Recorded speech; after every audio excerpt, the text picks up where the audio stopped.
I'll clamp down on cheaters like China and make sure they finally play by the rules and don't steal our jobs.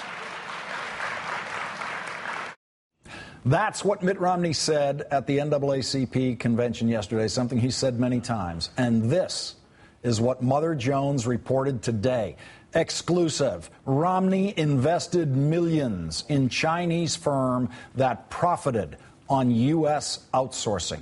And what is important about this story is the date of that outsourcing, August 19th, 1998, when Mitt Romney was indisputably the head of Bain Capital. Joining me now is David Korn, Washington bureau chief for Mother Jones, who broke that exclusive. He's also an MSNBC political analyst. David, tell us what you found.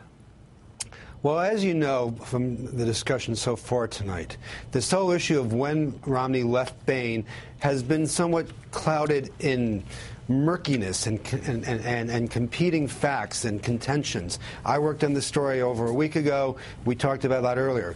The story that I broke today, there is no doubt, dispute about it. That's what's really important, one reason it stands out. In 1998, when Mitt Romney was fully in command at Bain Capital, he had a Bain entity that he controlled, again, sole owner, by up to about 10%. In a Chinese company called Global Tech Appliances. What did Global Tech Appliances do? It made household appliances. But what it really did was take outsourcing from U.S. companies that were consolidating and shipping manufacturing and jobs overseas. Global Tech, their whole business model was to take those jobs and make that equipment. So what they were doing was basically poaching U.S. jobs, the very sort of thing that Romney in that clip you showed said he was against. So when he was a private businessman, when it was all about making money, he saw no problem in investing in a Chinese firm that was poaching these jobs from American companies. And in the piece, people can go online. I'll put it in my Twitter feed. You can post it in yours. We have statements from Global Tech at the time, back in 1998, saying that indeed their business plan depended on more outsourcing from American companies. So here was a guy, Mitt Romney, not just investing in companies in the U.S. that might be shipping jobs overseas. He was investing in companies overseas, or this one company in China, that was benefiting from that outsourcing. Richard? David, my recollection of this period is that actually companies doing this stuff were at the early wave of outsourcing and dealing with China. In fact, I remember talking to executives in this time period who were uncertain whether they could really control their investments and dealing with Chinese managers and everything else. Do you have a sense of how many companies were in this line of business? Were they actually pioneers at this stage, or were there other vehicles, companies that they were copying? Well, you're right. It was sort of an early wave of outsourcing when people were first starting to talk about it as a problem politically and policy and economically here in the United States.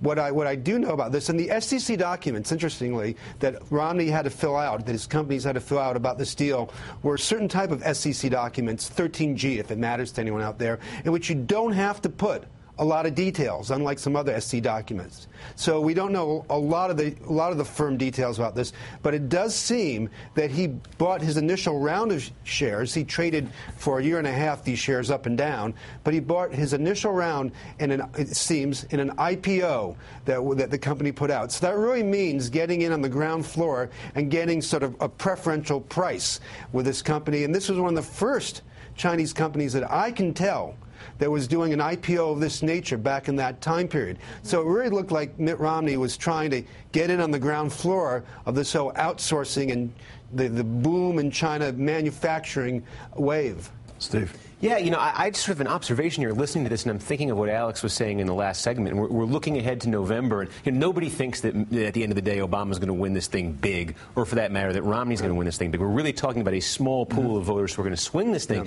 And I know sort of the central challenge for the Obama campaign is to take people's sort of instinctive view that a businessman automatically knows how to manage an economy because there's some sort of relationship there.